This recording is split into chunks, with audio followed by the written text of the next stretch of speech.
kell tiksub. 2 habrast relvarahu ripuvad juuksekarva otsas.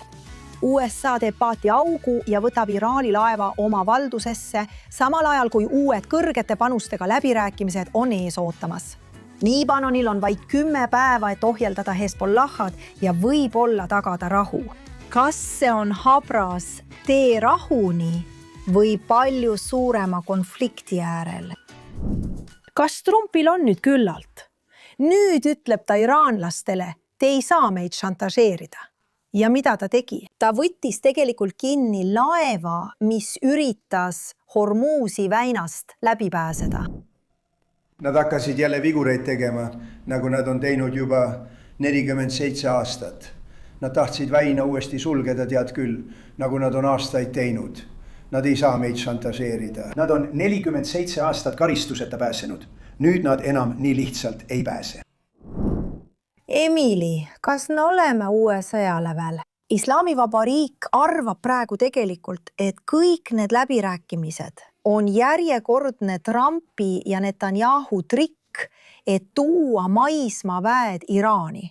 Kas sa arvad, et see ongi siin toimumas? Või annab Trump sellele tõesti nii palju mänguruumi kui võimalik, et need inimesed lepingu vastu võtaksid? Ma arvan, et praeguses olukorras võib julgelt eeldada, et Trump teeb kõik endast oleneva, et vältida maismaa sõjalist operatsiooni. Ma mõtlen, alustades juba sellest, kuidas ta survestas relvarahu ja püüdis läbirääkimiste laua taha tagasi minna. Ma arvan, et see on plaan, et saada kodumaal rohkem legitiimsust. Mille jaoks? Ma tegelikult ei tea. Ma arvan küll, et ta tõesti usub, et kokkulepe on võimalik saavutada, mis on juba iseenesest probleemne. Aga teiselt poolt on positiivne see, et ma arvan, et ta ei nõustu millegagi, mis pole väga karm nõudmine Islamivabariigile. Seda öeldes, ma ei arva, et ükski kokkulepe oleks vastuvõetav. Ma ei usu, et see on lahendus. Kindlasti mitte pikaajaliselt. Võib-olla saab midagi edasi lükata, isegi mõneks aastakümneks. Aga päeva lõpuks, tead, zebra ei muuda oma triipe. Absoluutselt mitte, aga ma arvan, et nad üritavad välja mõelda või nad üritavad esitleda. Ja võib-olla on see pikas perspektiivis hea asi, kui mõelda režiimi kukutamisele, sest režiim on tänapäeval sisuliselt 2 jagunenud. Need on mõõdukad, keda sina ja mina teame, et nad pole tegelikult mõõdukad. Patsakistan ja rohkem poliitiline pool ning IRGC, mis on selle eesotsas. Mees, kellel väidetavalt pole jalga ja kellel on näos moonutus. Ajatolla poeg, uus mees, Mustafa Khomeini. Kas sa arvad, et see on 2 jagunenud? Ja kui see nii on, siis võib-olla on see hea asi, sest see tähendab, et nad kukuvad nii kui nii. Õige.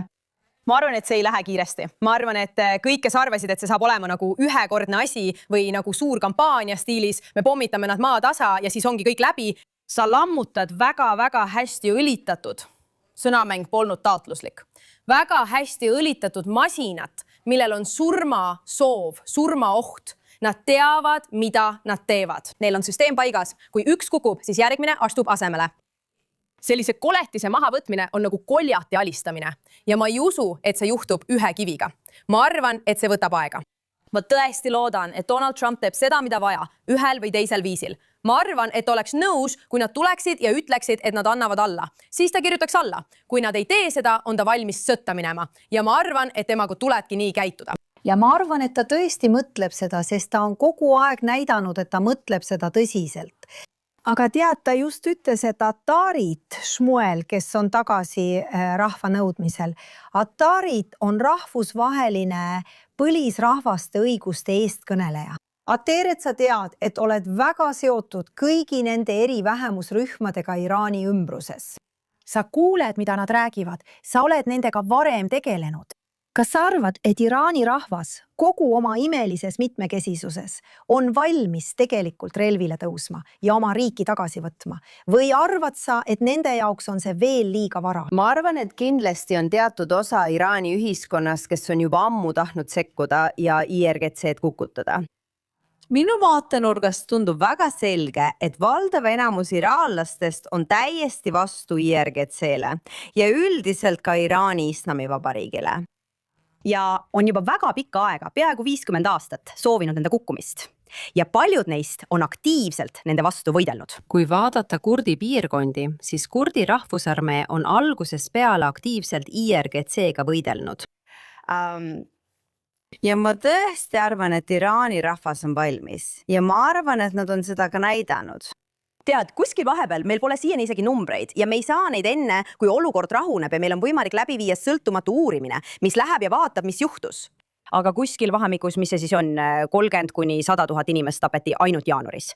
Ja Iraani rahvas ei unusta seda, nad ei kavatse sellest lihtsalt üle saada. Nad ei kavatse olla nii, et tead, kogu mu pere tapeti, las see lihtsalt jätkub. Nad on vihased ja valmis muutusteks. Probleem on selles, et neil pole relvi, eks? Ja nad seisavad silmitsi mitte ainult IRGC, mitte ainult Basishi, mitte ainult kõigi Iraani sisemiste relvarühmitustega, vaid nad on toonud sisse ka kõik need välismaised islamistlikud rühmitused. Täpselt nii. Ja inimesed, see on üks asi, mis ajab mind hulluks. Kui läänes öeldakse, et me ei peaks sekkuma väljaspoolt, seal on juba välisriikide sekkumine olemas, see toimub juba praegu. Täpselt nii. Ja see on suunatud Iraani rahva vastu. Mida Iraani rahvas tahab, on IRGC kukutamine ja demokraatliku süsteemi kehtestamine. Ja niil on väga selge, mida nad tahavad, keda nad tahavad ja kuidas nad tahavad, et see juhtuks. Ja ma arvan, et Trumpi Iisrael on ainulaadses positsioonis, et aidata sellel juhtuda. Ja Iraani rahvas toetab seda väga häälekalt ning on selle eest tänulik. Ja ma tõesti arvan, et on aeg. Mul on tõesti lootust, et me suudame nad kukutada ja et me peame seda tegema. Ma ei usu, et me saame sellest lihtsalt jagu saada. Ei ole võimalik, sa ei saa neid paigale jätta ja ma arvan, et ka Pärsia lahe riigid saavad sellest aru. Ja ma arvan, et see, mida Trump on suutnud teha, mis minu arvates on geniaalne, on see, et enne seda sõda oli aeg alati IRGC poolel. Nad jätkasid survestamist tead Ameerika presidentide edu najal.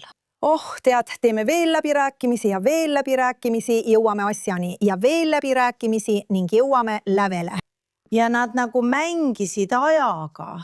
Ja ma arvan, et mis nüüd on muutunud, on see, et aeg ei ole enam nende poolel, sest nad kaotavad iga päev raha, kuna Hormuzi väin on suletud, mis on nende raha ja rahastuse eluliin. Ma mõtlen, põhimõtteliselt põhineb nende majandus energia ekspordil.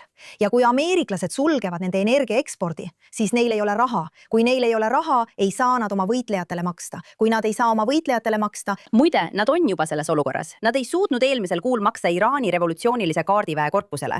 Nii et ma ei saa... Kas sa arvad, et see ongi see kannatlikkus, mida me peame üles näitama? Ükskõik, kui väsinud me sellest kõigest ka poleks. Ja jumal teab, et Iraani rahvas on meist palju rohkem väsinud. Aga kas sa arvad, et nüüd on mäng selline, et Trump mängib nendega samamoodi, nagu nemad on kogu ajaloo jooksul mänginud? Ta teeb rohkem, kui lihtsalt mängib. Ma arvan, et ta näitab, et see, kuidas asjad on olnud, senine olukord, valitsejad ja need, kes juhivad väina ja ressursse, ei pea nii jääma.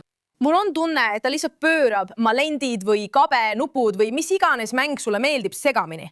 Sest lõpuks on kõik alati lasknud neil reegleid teha ja Trump ütleb, et tead mis? Me ei pea seda mängu mängima. Meil ei pea neid olema. Ma ei ole kindel, kas ma sellega nõustun.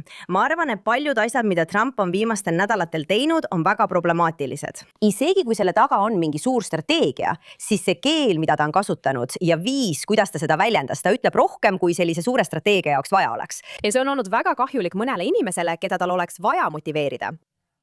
Ja, ma tõesti arvan, et see on olnud natuke problemaatiline. Ma loodaksin, et mul pole õigus ja oleksin väga rõõmus, kui eksiksin. Ma oleksin väga rõõmus, kui mulle igati tõestatakse vastupidist. Ja ma söön oma sõnu ning vabandan. Aga ma tõesti arvan, et ta on olnud veidi vastutustundetu sellega, kuidas ta rääkis sellest, mida ta kavatseb teha ning see tegelikult kahjustas tema võimet ellu viia seda, mida meil oli vaja sõjaliselt teha. Keegi ei suuda mind veenda, et see ei mõjutanud ajutise relvarahu poole liikumist. Režiimi võimestav sõnakasutus selles mõttes, et me hakkame teiega läbi rääkima, kui Iraani rahva legitiimse esindajaga on hullumeelne.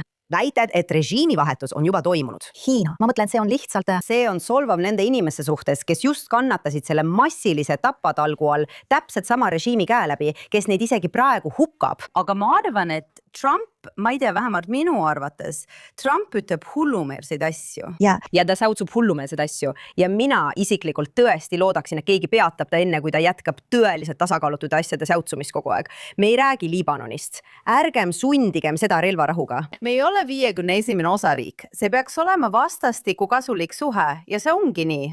Aga kui Ameerika Ühendriikide president ütleb, et Iisraelil on keelatud seda teha, siis ta on nagu, esiteks, see on teie enda sõda, eks? Teie ei pea sõda Iisraeli eest. Iisraeli kaitsevägi ja need sõdurid Liibanonis peavad sõda Ameerika Ühendriikide eest, eks. Hezbollah on tapnud 100 Ameerika sõdureid. Nii et president Trump niimoodi vastas on minu arvates tõesti probleemne. Rääkimata sellest, et kõik need elanikud põhjas, see on lihtsalt ennekuulmatu. On ennekuulmatu, et me üldse mingisugusegi kokkuleppe teeksime Hezbollahga. ja siis olla alternatiiv. Ja järgmisel päeval tunnen, et Trump on, sest ta on nii ettearvamatu. Ja siis järgmisel päeval kirjutab ta, et kunagi pole olnud nii head partnerid kui Iisrael. Nii et ilmselgelt keegi ütles talle, kuule mees, see ei kõlanud päris nii. Ma arvan, et siin on tohutu erinevus. Üks asi, millest paljud lääne inimesed ei paista aru saavad, on see, et on väga suur vahe selles, kuidas me end läänel esitleme ja nende inimeste vahel, kes on avatud diplomaatiale, rahulepingutele ja läbirääkimistele. Demokraatiad. Ja see, kuidas meie end esitleme ning see, kuidas lääs end esitleb islamiriikidele ja diktatuuridele. Sest tõde on see, et see, mida ameeriklased peavad täiesti hullumeelseks ja tasakaalutuks, on araabia riikide ja islamiriikide jaoks hoopis midagi sellist, mille peale nad ütlevad, see on mees, keda ma austan. See on Trump, ma räägin nende keelt. Õige, see on olnud tema elu ja tema ongi. Teate küll, ta on selline. Isiksus, keda need inimesed tõesti austavad ja hindavad. Naistemies. Edvistav, silmapaistev mees, kes ilmub kohale, teeb mida tahab, ütleb mida tahab ja keegi ei suuda teda peatada, keegi ei suuda teda kontrollida. Sellist tüüpi inimesega nad tahavadki suhelda. Sellised juhid ongi need, kellega nad harjunud on. Ja ma näen ikka jälle, et läänes on justkui arusaamatus läänes. Tead, ma rääkisin isegi oma enda pereliikmetega ja nemadki ei saa aru, nad küsivad, miks ta nii teeks. Kas sa mäletad seda videot, mille ta postitas, kus ta rääkis, mida ta plaanib Gazaga teha koos kõigi habemega kõutantsijatega? Ei, kui ta kavatses teha nagu paroodiat. Jah, täpselt. Nii et iga ameeriklane, keda ma tundsin, oli nagu, mis toimub. Ja mina, nagu sa tead, töötan kõigi nende erinevate hõimurahvastega kogu Lähis-Idas. Ma mõtlesin, et see on geniaalne. See on hämmastav, sest ta näitab neile, et ta kavatseb neist üle sõita ja ta kavatseb kõik nende jaoks olulise pea peale pöörata. Ja nemad näevad seda nii ning reageerivad viisil, mis näitab, et nad on tegelikult valmis talle mingil määral vastu tulema. Ma arvan ka, et me peame mõistma, et need ei ole riigid, keda tegelikult huvitaksid läbirääkimised või diplomaatia või oma sõnadest või kokkulepetest kinnipidamine. Nii et kui tema on sama ebastabiilne ja sama ebausaldusväärne, siis ma arvan, et see on tegelikult tõenäoliselt... Seda ma räägingi, et tema teeb nendega seda, mida nemad, Islamivabariik, on teinud läänele. Ma olen seda juba 2 nädalat rääkinud, aga räägime nüüd praktilistest asjadest. Nad peaksid olema tagasi Islamabadis. Millal see on? Homme saab relvarahu läbi, teisipäev. Teisipäev on relvarahu lõpp, issand. Islamivabariik juba ütles, et nad ei tule kohale, nii et kes teab? See muutub iga tunniga. Nad ütlesid, et seda saadet ei tule. Samal ajal riiki juhivad meie kohmakad riigid. Samal ajal on nad selle laeva üle võtnud. Nad on selle laeva üle võtnud, mis kuulub Islamivabariigile ja on osa Islamivabariigi katsest naftat eksportida. Ja nad tegid laeva sisse augu, mis on huvitav. Ja ilmselt on see laev tohutu. See on peaaegu sama suur kui üks neist suurtest Ameerika lennukikandjatest, mis selles piirkonnas on. Nii et kogu see asi ja tead, mis mind tõesti häirib? Pakistani legitimeerimine. Jumal küll, Pakistan ei ole aus tüüp. Ma ütlesin seda ühes India telekanalis ja see võeti üles ning tehisintellekt, mis iganes, oli tehisintellekti loodud video, kus ma väidetavalt räägin Pakistanist asju, mida ma tegelikult kunagi ei öelnud. Ja üks ilmne vihje oli see, et nad andsid mulle Pakistani aktsendi. Mulle meeldib see. Mida sa ütlesid? Vaata seda. Praeguse seisuga on Iisrael vihane ainult ühe inimese peale. See on Pakistani sõjaväeülem Asim Munir. Tema on see, kes üritab Trumpi muljet avaldada ja teda Iisraelist eemale tõugata. Ta üritab Iisraeli panna. Selles sõjas üksi jääma. Põhimõtteliselt ütlesin ma enne, et Pakistanile anti vahendaja roll. Miks just Pakistan? Kui neil endal on džihadistlik probleem ja nad võib-olla lihtsalt üritavad end selles sõjas oluliseks teha. nii et neil on palju kaotada. ma arvan, et kui me vaatame laiemat geopoliitilist olukorda, siis Pakistan on liidus paljude samade islamistlike jõududega ja on tegelikult palju rohkem seotud ja huvitatud sellest, mis siin toimub, kui meie. See oligi minu mõte. Ja eriti arvestades uut liitu India ja Iisraeli vahel ning seda, et Modi on siia tulnud, toimub praegu väga palju. Pakistan on ohus ja seetõttu on Pakistan tõesti justkui abitult vehkimas ja metsikult žestikuleerimas, püüdes oluliseks saada ja ellu jääda. Noh, seda ma selles intervjuus ütlesingi ja siis nad võtsid selle väikese katkendi ning panid mulle suhu sõnu mingi kindrali kohta, keda ma isegi ei tunne, mingi Pakistani kindrali kohta, keda ma väidetavalt solvan selles tehisintellekti videos. Aga parim osa on see, et nad andsid mulle Pakistani aktsendi. Mulle nii meeldib see teie puhul. Nii et kui te hakkate tehisintellekti kasutama, inimesed, tehke seda õigesti.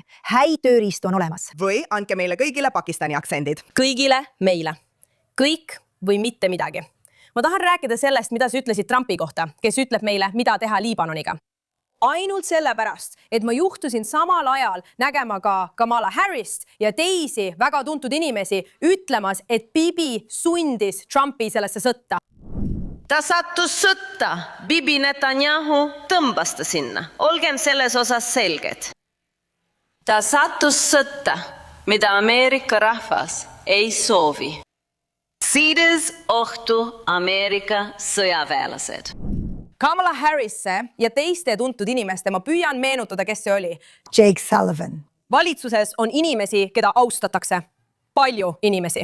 Aga mitte ainult Kendi Suuenseks. Yeah. Nad ütlevad, et tead, Bibi on seda juba aastakümneid proovinud teha, püüdnud presidente panna seda tegema. Nii et ma mõtlen, kas ma ei ütle, et see on õige. Ma lihtsalt ütlen, et ma mõtlen, kas see oli tema vastus sellele, et öelda, tead, ei, ta ei sunni mind midagi tegema. Vaata, mina saan teda millekski sundida. Ma ei saa seda teha solvates liitlast nagu. Muidugi, ma arvan, et kindlasti, tead, ma tunnen Trumpi, Ma kindlasti arvan, et see on osa sellest. Ta tahab näidata, et tema on suur boss. See on okei. Ja ma ei usu hetkekski, et ta tegi midagi, mida ta ei tahtnud teha. Olgem ausad, see on Trump. Mida ta teeb, mida ta ei taha teha, see mees. Ja inimesed ei anna talle piisavalt tunnustust selle eest, et ta rääkis Islamivabariigi ohust juba ammu, enne seda, kui temast sai president. See on midagi, millest ta on pidevalt rääkinud. Anna sellele mehele tunnustust selle eest, et kui ta saab luurearuandeid, et need inimesed on uraani rikastamise ja rakettide loomise äärel, et neid tegelikult Euroopasse ja Ameerika idarannikule saata, siis just see juhtukski. Ma ei arva, ma ei saa aru, miks inimesed ei arva, aga küsimus on, mis saab, kui Islamabadis need kõnelused toimuvad, kui kogu see laeva augu õhkimine minu arvates on geniaalne. Ja kui järgmine strateegia, millest inimesed räägivad, on Kaagasaare ülevõtmine, mis on energiaekspordi peamine allikas. Aga lähme nüüd korraks põhja poole, Liibanoni, ja vaatame, mis seal toimub, sest meil on ka Liibanoniga relvarahu. Mis saab edasi? Kas sa arvad, et Josef Aoun suudab Hezbollahst lahti saada? Kas ta üldse tahab Hezbollahst lahti saada? Vaata seda.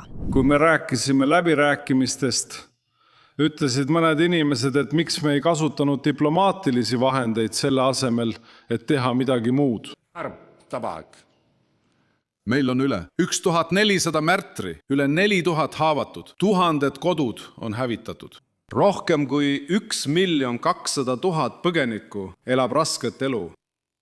Mis võiks olla parem? Kas me hakkame läbi rääkima või sõtta minema? Ei, Gaza on hävitatud. Rohkem kui 70 000, 80 000 inimest on tapetud. Päeva lõpuks istusid nad maha ja pidasid läbirääkimisi. Miks me siis nüüd istume ja peame läbirääkimisi? Selleks, et need kuriteod lõpetada ja peatada. Inimesed, kelle tõttu Liibanon kannatab. Ta püüab õigustada, miks ta peaks Iisraeliga läbirääkimistesse astuma. Parim põhjus on võib-olla see, et sinu riik võiks sellest tegelikult kasu saada. Ma mõtlen, kas see on üldse võimalik. Kas me lihtsalt mängime siin? ma arvan lihtsalt, et see on sellest videost nii selgelt näha, see on peaaegu nagu pantvangi situatsioon. Nagu see tüüp ei saa muud teha, kui alluda Hezbollah'le, sest nad on ilmselgelt hirmul. Neil ei ole piisavalt kontrolli. Neil ei ole piisavalt kontrolli, et seda ellu viia, et Hezbollah't relvitustada, et Hezbollah't laiali saata, vähemalt Latanist lõuna pool, vastavat rahvusvahelisele õigusele. Nad ei suuda.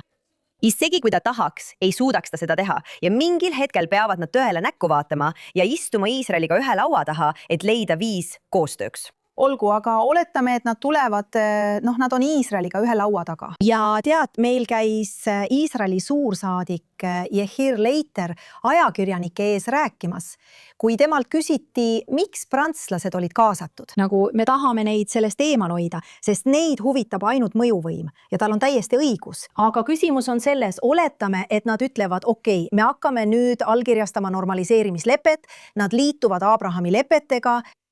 Tegelikult koha peal, kus 2 Iisraeli sõdurit tapeti 2 päeva tagasi teeäärse pommi tõttu.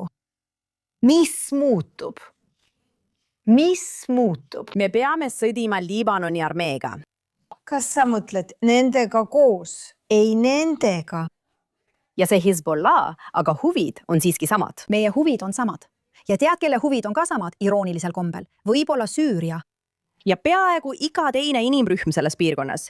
Ja mis on tegelikult olnud väga huvitav on see, et kui vaadata olukorda koha peal, rohujuure tasandi vaatenurgast, mida ma olen näinud oma sotsiaalmeedias ja sõnumites igasuguseid asju, on see tohutu armastuse, toetuse ja solidaarsuse laine. Liibanoni inimestelt, Süüria inimestelt, Iraani inimestelt loomulikult, aga ka iraaklastelt. Ja loomulikult indialastelt üks kõige hämmastavamaid asju kogu selle olukorra juures on see, et me näeme reaalajas, kuidas geopoliitilised liidud muutuvad tohutult. Ja toimub täiesti uus liit, mis tekib India, Iisraeli, Ameerika Ühendriikide vahel ja nüüd ka seoses sellega, mis toimub. Ja see kõik on omavahel seotud. Ja Pärsia lahe riigid, aga ka Ladina-Ameerika, Venezuela, see, mis toimub Kuubal, see kõik on omavahel seotud ja kõik toimib koos. Ja me näeme seda kasvavat solidaarsusliikumist rahvaste seas. Ja ma arvan, et lisaks sellele, et see lihtsalt tekitab hea tunde, on see tegelikult liikumine millegi palju suurema poole, nii sõjaliselt kui ka geopoliitiliselt. Mul on lootust, mul on selle suhtes palju lootust. Ma olen kindel, et kui me jõuame selle sõja teisele poole ja Jumal teab, millal see on, siis praegu me veel lõppu ei näe. Aga kui me sinna jõuame, siis ma tõesti arvan, et toimub julgeoleku ja kaitse ümberkorrandamine. Ma ei näe, kuidas Trump saaks jätkuvalt end hästi tunda või panustada NATO-sse. Ja me kaotasime ka Euroopa. Nüüd on Euroopa lihtsalt Lääne-Euroopa. Euroopa on sooritanud enesetapueks. Jah, olgem ausad. Ma ei näe, kuidas Trump saab jätkuvalt istuda NATO tippkohtumisel ja mitte öelda, ta on juba öelnud, et te olete kasutud, te olete pabertiiger. Aga ma ei usu, ma tõesti usun, et selle vikerkaare teisel poolel, kui me seda nii nimetame, on uus kaitsepakt laheäärsete riikidega, näiteks mõõdukate sunniitlike riikidega, võib-olla ka Indiaga. Meil on juba olemas see, tead küll, IMEC koridorileping, mis on India Lähis-Ida koridor, mis peaks tooma kaupu Indiast läbi Lähis-Ida Euroopasse, läbi Ida-Euroopa. Ma ei näe, kuidas kogu maailm pärast seda sõda ei joonda ümber. Ja kui sa suudad ette kujutada reaalsust, kus Iraan on vaba, liit lihtsalt vaba Iraani ning Hiina, Iisraeli, Ameerika Ühendriikide ja näiteks potentsiaalselt vaba Venezuela ja Kuuba vahel. See on nagu valdav enamus maailma ressursse, naftat ja kulda, eriti maailmas. Ja see on päris, see viib Hiina alla. Seda ma räägingi. Nii et punaroheline liit ei saa selle vastu midagi teha. See on geniaalne poliitiline samm. Kommunism on surmakultus. Jah, aga tead, see kõik on suur, inimeste islamism. Vabandust. Islamism, aga kui vaadata laiemalt, siis tegelikult käib see kõik Hiina ümber, kas pole? Ja olles supervõim, säilitades supervõimu staatust, istudes sellel poolel, kus on Ameerika. Kus Ameerika ostab üles saari üle kogu Vaikse ookeani. Imbuudes täielikult noorte sekka. See puudutab Taiwani ja kiibi tootmist ning Trumpi, kes läheb järgmisel või 2 kuu pärast sii juurde ja põhimõtteliselt jagab seda ning ütleb, tead, ma annan sulle selle, sina annad mulle tolle. Ära takista mind siin. Nii mina seda näen, aga see on võimalus. See on võimalus kukutada islamiste, kes püüavad kogu maailma hävitada. Ja vaatame, mis saab. Nüüd, kui me võtame paar minutit, et rääkida sellest, mis Gazas toimub ja mis juhtub pärast relvarahu islamistidega, kes kahjuks on seal ikka veel olemas. Lugu, mis ei jõudnud peavoolu meediasse ja miks see peakski, on nende vaeste Gaza lesknaiste lugu. Teda Hamas kuritarvitab ja vägistab. Vaata seda. Need on kuriteod, kui naisi ära kasutatakse, eks? Ma ütlen sulle, mitte mingil juhul. Ta petab naisi. Naised on vaesed. Ta teeb endast nagu leivatüki ja suhkrutüki. Ma ütlen sulle, tule siia, siin on väljasaatmine. Ja ta esindab üht islamiorganisatsiooni. See on poliitiline organisatsioon. Ma olen poliitiline korraldaja. Kui sa tuled minuga kaasa niimoodi, annan sulle nii palju. Ja naised, kellel pole sellises elus kogemust, ma mõtlen, et nad jäävad isoleerituks. Mul on 4 last. Ta ütles mulle, vau, nad on lahus. Maasha alla, sul on kogu see ilu ja nad on lahus. Ta ütles mulle, ära muretse, ma aitan sind ja olen sinu kõrval. Anna mulle oma number ja minuga on kõik korras. Ma võtsin teda isana, ausalt öeldes. See on minu isa. Ta tahab mind aidata nendes oludes. Loomulikult on häid inimesi, nagu on ka halbu inimesi. Ta ütles mulle, et tahab temaga avameelselt rääkida. Kus on need niinimetatud feministid ja siniste juuste brigaad siis, kui neid vaja on? Nad on paadil, eks? Yes. Mis paadi peal toimub? Nad ongi see flotilli seksuaalkiskete paat. Jumal küll. Ja, nii et ilmselt mõned neist sattusid mingisse, esiteks olid inimesed juba pahased, sest nad sebisid sellel paadil. Ma arvan, et see jälgimisseade. Aga mõned neist enne või pärast seda, kui nad oma väikese Kuuba seikluse pealt tagasi tulid. See oli pärast, jah. Kust nad kõik need paadid saavad? Ja palju ekspeditsioone, väga palju raha, sest nad töötavad Iraani kallal. Ja kus siis on Greta laevastik Hormuzi väinas? Neid ei huvita, ma tahaksin väga näha, kuidas nad Iraaniga töötavad. Greta, kui sa tahad kasulik olla, miks sa ei vii väikest laevastikku Hormuzi väina? Võib-olla siis ostaksin ma pileti. Issand. Ma ikka arvan, et me peaksime lihtsalt laskma neil Gazasse minna, aga tegelikult töötavad nad Islamivabariigi heaks. Nad teevad nendega koostööd ja tõenäoliselt saavad nad rahastust. Ma olen 100% kindel, et nad saavad. Ja võib-olla ongi see, mida me vajame, et rahastuse allikad lihtsalt kuivaksid ära. Mis saab kõigist neist proksirühmitustest? Mis saab Hamassest siis, kui Islamivabariigi raha enam ei tule? Katar. See võib olla Katar, aga see võib olla ka mõni teine osapool, kellel on huvi seda edendada, kuid see muudab kindlasti olukorda. See muudab seda, mida sa praegu pead nägema kõigi nende terroriproksirühmituste puhul. Hutid, proksirühmitused Iraagis ja Süürias, kes on küll väiksemad, kuid siiski olemas. Ja Liibanon koos Hezbollah ja Islami džihaadiga. Kõik nemad. Isegi kui me lõpetame selle kogu sõja ja oletame, et me võidame, lääs võidab. Kogu see infiltreerumine, kogu see ajupesu läänes. See on ikka veel olemas. Jumal, jah. Õige. Aga see võib iroonilisel kombel alles jääda ka siis, kui me vabariigi kukutame. Õige. See ongi iroonia. See jääb Euroopasse. Õige. See jääb, võib-olla Ameerikas suudetakse natuke puhastada. Mitte akadeemias. Nad peavad puhastama akadeemia ja uudismeedia. See ongi see tõeline sõda siin. Ma mõtlen, meil on sõjaline sõda, aga ma arvan, et enamik inimesi, kes selles sõjalises sõjas osalevad, saavad aru, et neil pole mingit võimalust Iisraeli ja Lääneliidu vastu. Ja haati seetõttu on nad otsustanud hoopis panustada suurema osa oma ajast ja energiast tajusõtta psühholoogilisse sõjapidamisse. Ja Ameerika inimesed ise ei tea sellest üldse midagi.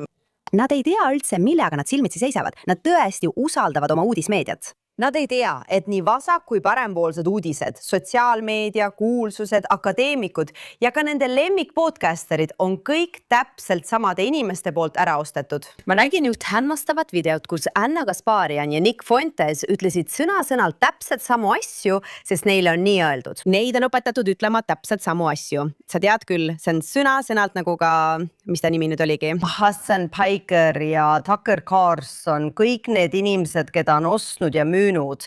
Islamivabariik, Katar ja kõik need teised. Hassan Baiker sai Yale'i ülikoolis kangelase vastuvõtu osaliseks. Ja seal, kus ta rääkis allakäigust, oli see tema arvates hea asi. Jah, seal, kus ta rääkis Nõukogude Liidu allakäigust ja see on tõesti šokeeriv. Ja ameeriklased ei saa sellest aru, sest nad pole seda kogenud. Tead küll, nad on elanud vabas riigis ja seetõttu ei mõista nad psühholoogilise sõjapidamise ja propaganda tähtsust ega mõju. Ja nii paljud inimesed, kellega ma üles kasvasin, saadavad mulle iga päev sõnumeid, mis 10 aastat tagasi oleksid olnud põhjus kedagi psühhiaatriahaiglasse saata. Ma saan tõesti iga päev pikki sõnumeid inimestelt, keda ma tegelikult tunnen ja kellega koos üles kasvasin. Inimesed akadeemias, inimesed mõnes suuremas Ivy League'i ülikoolis, seotud inimesed, professorid, inimesed, kes peaksid paremini teadma, lihtsalt saadavad mulle neid hullumeelseid propagandat täis lapitekke, mis on kokku õmmeldud nii vasak- kui parempoolsetest, islamistidest ja sotsialistidest ning kõigist neist erinevatest propagandamasinatest. Ja niil pole aimugi, et see pole usaldusväärne uudis. Et kõik allikad, keda nad tsiteerivad, viitavad üksteisele tagasi ja see on hirmutav. See on hirmutav, see on päris sõda. Me ei ole isegi selles areenis, kui minult küsida. Ameerika pole veel ärganud. Ja ma tegelikult pidasin eelmisel nädalal kõne ühele naisjuhtide grupile. Nad arvavad, et me kaotame selle sõja. Ma mõtlen, nad peavad silmas psühholoogilist propagandat. See on osa propagandast, et ameeriklastele on nüüd öeldud, et see sõda on kaotatud. See on täiesti kaotatud. Ja selle põhjuseks on desinformatsioonikampaania, mille eesmärk on ameeriklaste moraali alla viia. Ja see on olnud uskumatult edukas. Aga miks nad seda teevad? Nad teevad seda selleks, et ameeriklased avaldaksid oma valitsusele survet, et lõpetada see hädavajalik sõda. Ja see ei ole tõsi. Kui vaadata tegelikkust koha peal, siis Iraani juhib praegu sisuliselt papist kujuke. Me oleme kõrvaldanud IRGC 3 või 4 kõrgeimat tasandit, Ayatollah, Basiji, kõik relvarühmitused, kogu poliitilise juhtkonna, kogu usulise juhtkonna. Ja me oleme seda teinud edukalt ja minimaalsete tsiviilohvritega. See sõda on olnud inimõiguste seisukohast vaadatuna selline. Jah, silmapaistvalt. Oma aastakümnete pikkuses inimõiguste ning rahvusvaheliste inim- ja põlisrahvaste õiguste töös pole ma kunagi näinud midagi nii puhast, nii täpset ja nii läbimõeldud. Kindlasti on asju, mis ei ole hästi läbimõeldud. Näiteks arvan ma, et mõned neist relvarahu ja pausid, kuid me oleme tunnistajaks ühe maailma kõige kurjematest impeeriumitest täielikule mahavõtmisele reaalajas ja väga vähese tsiviilohvrite arvuga. Ja see on hämmastav. Absoluutselt. Aga Ameerika rahvas ei tea seda. Ja nad on veendunud, et ma isegi näen, tead, nagu ameeriklased, kes arvavad, et Iisrael peab õiglast sõda, sest see on eksistentsiaalne oht Iisraelile. Aga ameeriklased seisavad silmitsi eksistentsiaalse ohuga. Meie ei olnud. See ei ole meie jaoks vahetu oht. Iraan ei kavatsenud tegelikult tuumarelva hankida. Meid hoiatati selle eest Iraagis. Ja see on propaganda, mida neil on lusikaga ette söödetud, nagu oleks see kuid järjest otse silmadesse tulistatud nende uudismeediakanalite kaudu. Ja akadeemikud ning kõik info levitamise ja töötlemise süsteemid, mis on Punarohelise Liidu poolt kaaperdatud. Koos mõnusa annuse antisemitismiga, kas varjatult või avalikult, kõik need uudised. Aga rääkides tõpratest, tahame liikuda edasi oma lemmikrubriigi juurde, nädala tõbras. Olgu, jätame selle praegu, jätame selle daamid, sest igal nädalal on neid aina rohkem. Shoshana, kes on sinu selle nädala tõbras? Oh, Shoshana, hinga sügavalt sisse, hinga Len. Mina olen. Olgu. Minu tõbrad on need 2 naist ja nende sarnased inimesed, aga eriti just need 2. Mul pole isegi nende nimesid käepärast, aga olen kindel, et saame need teada. Ma arvan, et tegu on ema ja tütrega. On küll. Olgu, nad on pärit Ühendkuningriigist. Ja nad on nii vaprad, sest nad vaatavad tegelikult iisraellasi, keda nad peavad beebitapjateks. Ja nad karjuvad nende peale avalikult. Ja ma pean ütlema, daamid, kui te tõesti arvate, et nad on beebitapjad, miks te siis närvis ei ole? Miks te ei muretse, et Mossad, kellel on ilmselgelt plastiksilm ja israellased teavad teie nimesid, teie sõprade nimesid, kõigi teie sohilaste nimesid. Nad teavad täpselt, kus te elate. Nad teavad, kus kõik on. Ja me tuleme teie järele. Miks te ei mõtle hetkekski, et võib-olla see ei ole hea mõte, sest te teate, et see ei ole tõsi? Kõik, kes käivad ringi ja karjuvad iisraelaste peale, et nad on beebitapjad, teavad, et tegelikult ei juhtu teiega midagi. Nii et te lihtsalt teete etendust. Sest kui te tõesti arvaksite, et me oleme beebitapjad ja et me tegelikult juhime maailma, siis te oleksite närvis. Te kardaksite, et olete meie järgmine sihtmärk. Aga te ei ole. Te lihtsalt teete etendust. Sina ja su tütar käite ringi ja nimetate inimesi beebitapjateks. Lubage, ma ütlen teile midagi. Karma on... Ja ta näeb välja nagu mina. Kuule, sa unustasid mainida, et see on Vietnamis, kuhu iisraellased lähevad lihtsalt hinge tõmbama, tead küll. Nad lähevad Taisse, nad lähevad Vietnamisse lihtsalt selleks, et tead küll, raskest olukorrast välja puhata. Paljud neist lastest on nii, nagu pärast seda uuringut või pärast ellujäänuid. Nad on näinud, kuidas nende sõbrad tapetakse. Ja need 2 jälkirästikut. Ma ei saa aru, miks Vietnami võimud neid lihtsalt ei arreteeri, sest see peletab inimesi eemale. See juhtub. Muide, Tais ei juhtu sellist asja.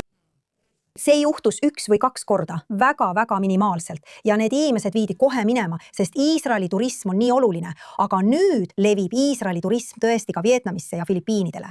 Ja seega peavad need riigid hakkama neid inimesi kontrolli all hoidma. Aga nad on nii vihased. Nad on jälgid, tulge mulle kallale. Jälgid, tulge mulle kallale.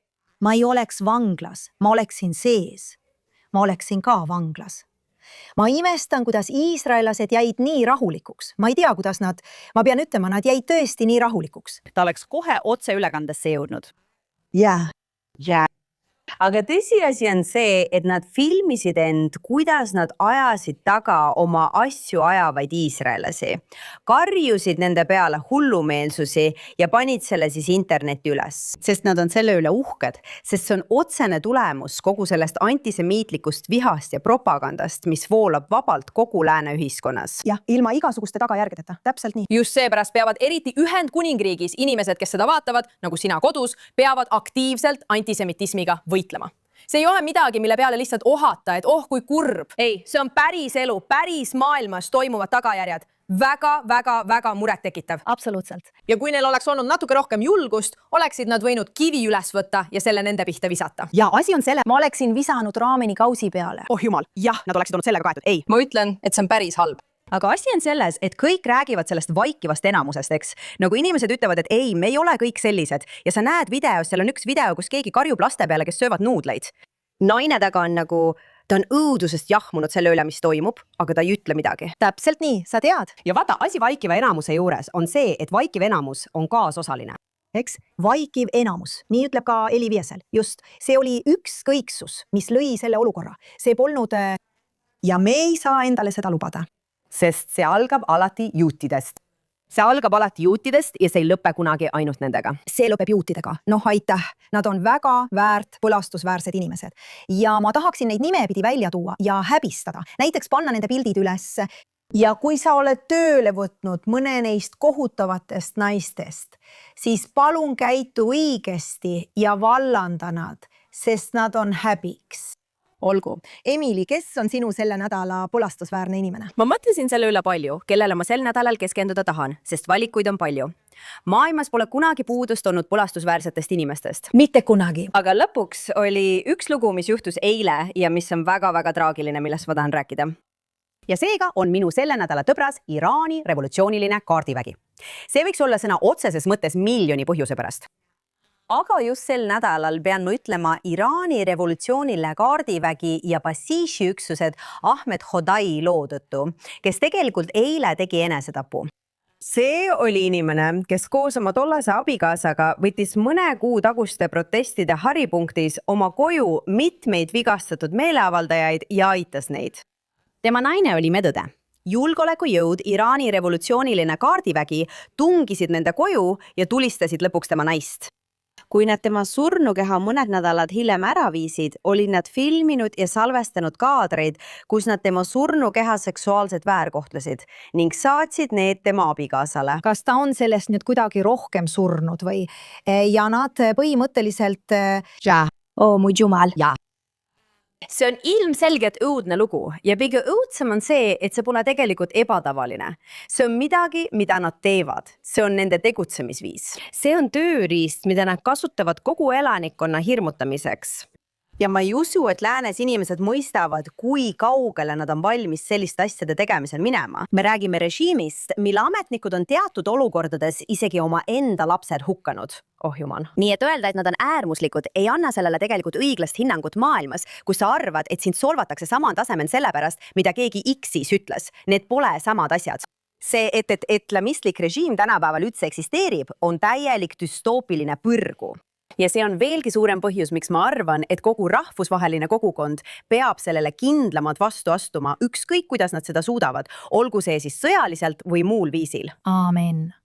Need on tõelised inimkoletised ja samasugused kuriteod toimusid 7. oktoobril, kui nad vägistasid surnud naisi. Pärast seda, kui nad neid vägistasid, tapsid nad ära ja jätkasid nende vägistamist. Need on jälgid koletised, kes tuleb hävitada. Mida muud nende inimestega teha? Kas neid ümber kasvatada? See ei juhtu kunagi. See ei ole sama olukord, mida me näeme. Tead, sa rääkisid sellest, kuidas islamism on surmakultus ja see on täiesti õige. Ma mõtlen, neid mustreid näeme me kõigis islamistlikes terrori kogukondades. Eks Hizbollahil on sellised asjad. Houthidel on lapseealiste abielud. Nad seksivad. Ära unusta pedofiiliat. Ja see on probleem kõigis nendes äärmuslikes kogukondades ja me peame sellega midagi ette võtma. Kui me ei tee seda, siis levib edasi. Yeah. Ma lihtsalt vaatasin seda kogu asja Afganistanis, mida nad väikestele poistele teevad. Nad muudavad nad sisuliselt prostituutideks. Kogu see asi on jälk. Ja tead, mis kõige hullem on? Sul on üks juudi pedofiil, Epstein. Ja kõik, mida ma oma kommentaarides näen, on Epsteini riik. Nad projitseerivad ühte juudi pedofiili. Ma olen kindel, et neid on rohkem kui üks. Okei, aga meie ei pühitse ega ülista pedofiiliat. See ei ole meil seadusesse kirjutatud. Samas, kui see on Iisraelis. Me häbeneme Epsteini, eks ole. Ta ei esinda seda, mille eest me seisame. Aga vastupidiselt on see täiesti iseloomulik sellele kultusele ja ma lihtsalt ei suuda seda enam taluda. Kõik, mida ma oma kommentaarides näen, on Epstein. Aga kõige hämmastavam osa on silmakirjalikkus, sest need on samad inimesed, kes lähevad Epsteini pärast endast välja ja väidavad, et Iisrael kontrollis Epsteini, kuid samal ajal toetavad nad täielikult Hamassi. Hezbollah, Houthid, Islami Barik. Kõigis nendes kohtades ei ole mitte ainult seaduslik see, mida Epstein tegi, vaid see on ka seadustesse kirjutatud ja julgustatud. See on institutsionaliseeritud pedofiilia. Ja need on samad inimesed, kes toetavad neid inimesi. See on hullumeelne, aga sellepärast ongi kõik projektsioon. Kõik on projektsioon. Ei, kallid. Te jätate ka väga olulise osa sellest tähelepanuta. Juut on patuoinas, eks? Juut on patuoinas. Mul on viha, mul on pahameel, aga ma ei saa seda siin välja näidata, sest see oleks rassistlik. Ma ei saa seda suunata Ühendkuningriigi jõugu vägistamise skandaalile. Jah, jõugud. Ja need jõugud. Ma ei saa seda seal teha, sest nad on pruunid inimesed ja pruunid inimesed ei saa olla rõhujad. Nad saavad olla ainult rõhutud. Seetõttu pean ma minema välja arvatud pruuni hääle juurde. Patuoinas on alati juut. Isegi kui ma ei saa nimetada Epsteini, ma ei saa nimetada ühtegi neist jõuguvägistajatest, sest ma ei saa seda teha, aga siin ma saan seda teha. Ja juut on alati seal, istub seal, et olla sinu patuoinas. See on osa sellest, mida Tai nimetab Jeesuse kompleksiks. Kõik oma patud projitseeritakse sellele kujule ja siis nõutakse, et meid tapetaks. Ja. Hästi. Selle rõõmsa noodi lõpetuseks, kes on sinu lurjus? Nii et minu lurjus täna ja iga päev on ÜRO. Miks ka mitte? Nagu me just kuulsime, on Islamivabariik tuntud oma inimsuse vastaste kuritegude, pedofiilia ja süütute tüdrukute seksuaalse väärkohtlemise poolest. Enne kui nad ilma põhjuseta hukkavad, nende arreteerimised, piinamised, omaenda süütute tsiviilisikute ja süütute tsiviilisikute tapmised üle kogu maailma, vahendussõjad on kõikjal. Ja võiks arvata, et selline organisatsioon nagu ÜRO, mis esineb mingisuguse moraalse autoriteedina, keda miljonid inimesed kogu maailmas peavad moraalseks autoriteediks ja teiste üle otsustajaks, oleksid, ma ei tea, kuidagi moraalsed või eetilised. Aga nad ei ole. sest nad valisid just Iraani Islamivabariigi ÜRO põhikirja erikomiteesse, mis hindab ja otsustab naiste õiguste, inimõiguste, terrorismivastase võitluse ja igasuguste selliste asjade üle. Asjade üle, milles Iraani Islamivabariik on ainulaadselt ja konkreetselt süüdi. Ja ma arvan, et olen sellest aastaid rääkinud, sest olen aastaid töötanud rahvusvaheliste inimõiguste valdkonnas. Ja aastaid on ÜRO minu arvates üks kõige kurjematest organisatsioonidest, sest inimesed arvavad, et see peaks olema ja nad teesklevad, et nad on nagu seaduslik, moraalne ja humanitaarne autoriteet. Inimesed, kes suudaksid halbu asju ära hoida, aga nad ei tee seda. Nad kasutavad oma platvormi selleks, et anda sõna inimestele, kes neid julmusi toime panevad, nii et nad ei pea mitte kunagi vastutust kandma, vaid saavad jätkata. Nad saavad jätkata nende kohutavate inimõiguste rikkumiste toimepanemist kogu maailmas, ilma et keegi suudaks neid peatada. Nii et minu selle nädala tõeline lurjus on ilmselgelt ka Iraani Islamivabariik, aga ka ÜRO, kes andis neile selle tohutu ja väga olulise otsustamisplatvormi. Ja ma arvan, et kõik teist, kes ei näinud varem ÜRO probleemide tõsidust, kui te ei näe seda nüüd, siis pärast seda, kui Iraani Islamivabariik tappis ainuüksi jaanuaris 30 000 kuni 100 000 omaenda inimest. Nemad on need, kes on valitud tegema otsuseid ja olulisi otsuseid inimõiguste küsimustes. Ei, lihtsalt pole võimalik. Pole võimalik läbi pääseda. Ei, pole võimalik läbi pääseda. Nad teevad maailma kõige hullematele inimõiguste rikkujatele katet. Nad on seda juba teinud. Sa peaksid nägema, kes veel nendes komiteedes on. Ma mõtlen, ÜRO liikmed ise on olnud süüdistatavad kohtu all ja süüdi mõistetud igasugustes inimsuse vastastes kuritegudes, seksuaalses ärakasutamises, inimkaubanduses, kogu Kariibi mere piirkonnas. Samuti olid nad seotud 7. oktoobri sündmustega, jah. ÜRO enda uurimine oma töötajate tegevuse kohta näitas, et pooled uuritud isikutest olid tegelikult uskumatult süüdi kohutavates tegudes. Vägistamises, piinamises, pantvangistamises, inimröövis ja mõrvas. Ja see on tõsi, mitte ainult siin, vaid kogu maailmas, jah.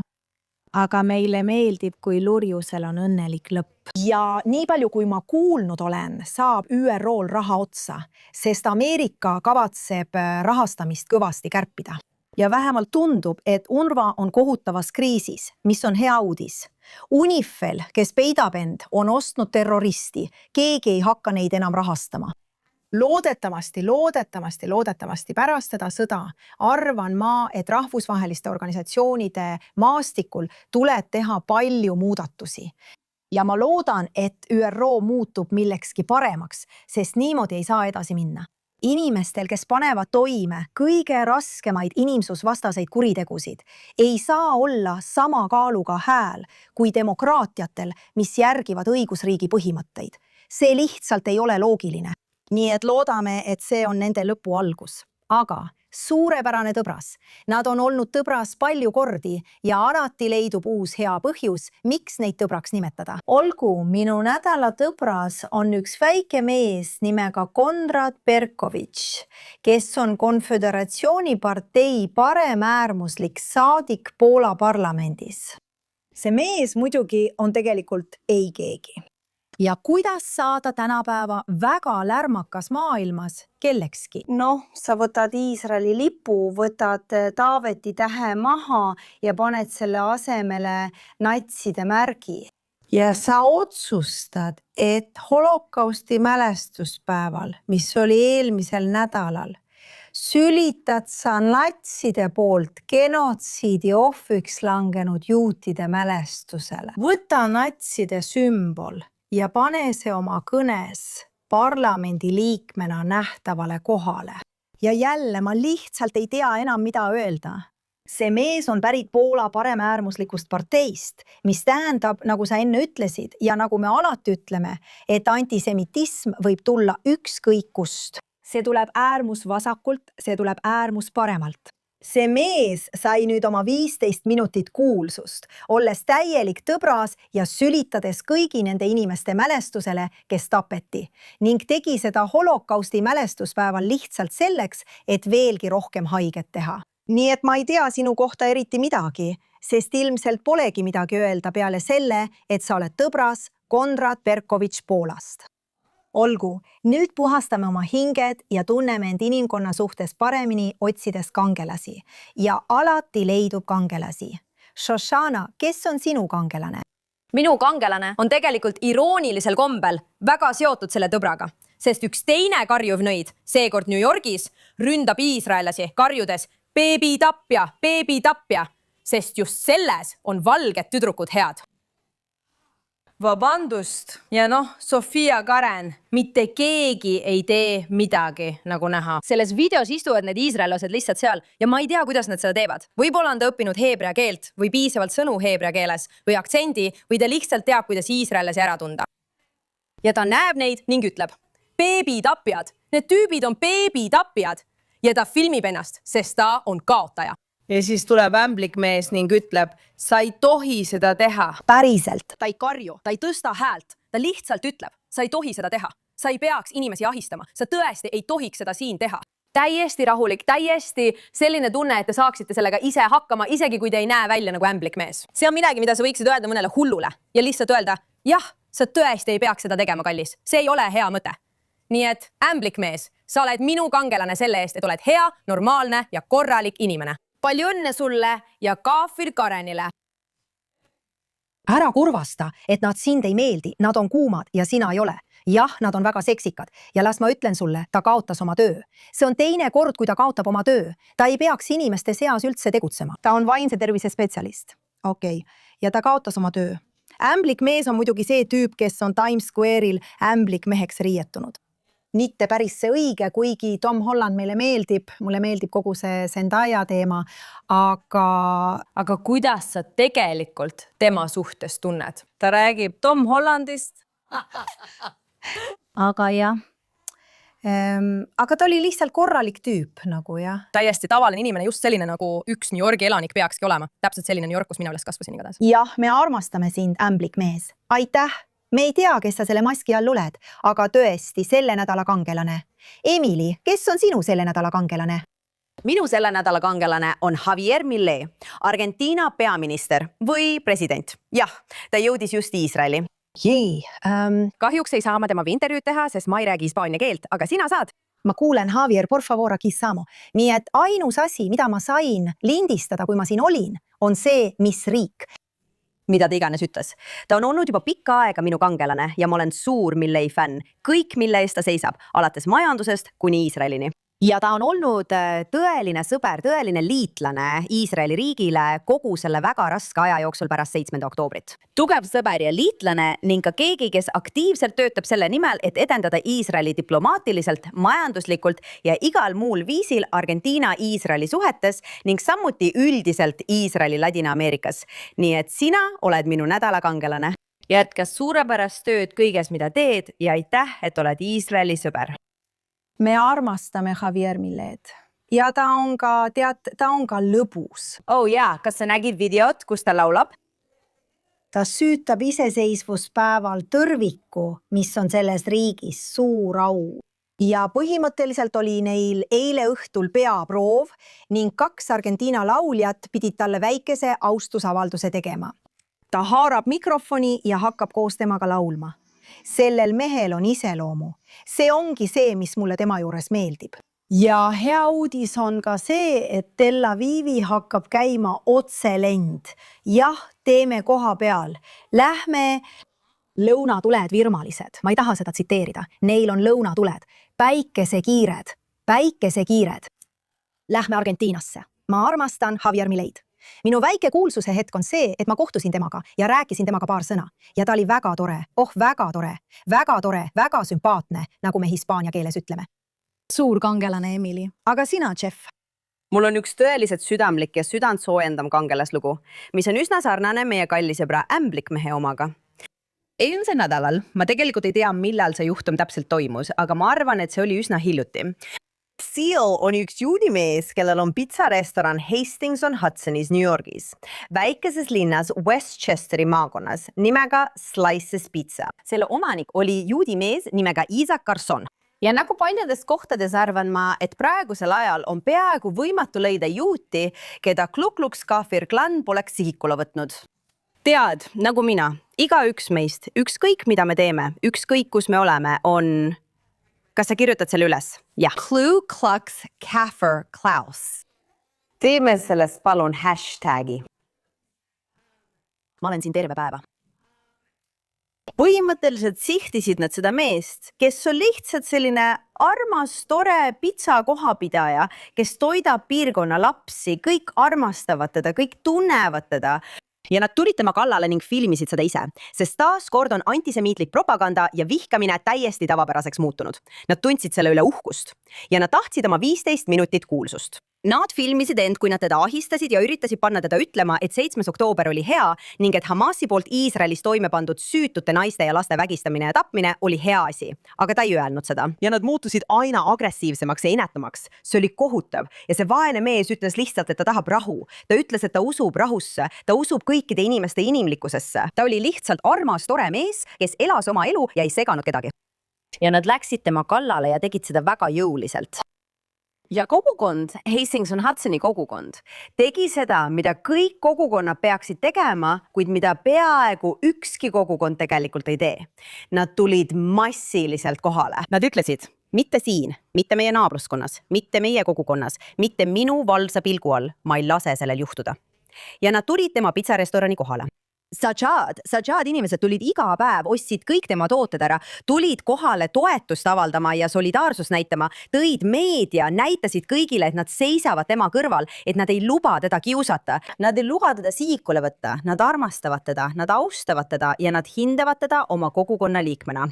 Ja nad astusid vastu sellele tänapäeva natsiliikumisele, nii nagu kõik peaksid tegema ja seetõttu on nemad minu selle nädala kangelased. Ja me näeme seda. Lihtsalt teadmiseks, ma tean, et see on väike linn. Keset New Yorki, teisel pool planeeti. Te ajasite mind pisarateni. Ma tahan, et te teaksite, et see ei avaldanud mõju ainult temale ja kohalikule juudi kogukonnale, vaid ka juudi kogukonnale üle kogu maailma.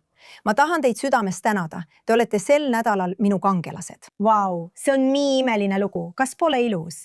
Kui kõik tõuseksid niimoodi üles, siis see Klu Klux Kaffer klann, mulle meeldib see nimi, ei peakski olemas olema. Või siis, kui sa lihtsalt tahad, et juudi äri teeniksid rohkem raha, sest sa jätkad nende ahistamist. Sama asi juhtus ka Second Avenue Delis, mis on New Yorgis nii ikooniline koht. Ja samad asjad juhtuvad ka praegu. Inimesed tulevad kohale ja ütlevad, et aitab küll. Paar aastat tagasi juhtus see ühe Iisraeli kohvikuga. See juhtub ikka ja jälle, aga pole midagi võimsamat kui kogukond, kes vastu astub, sest see ongi tõeline mõju.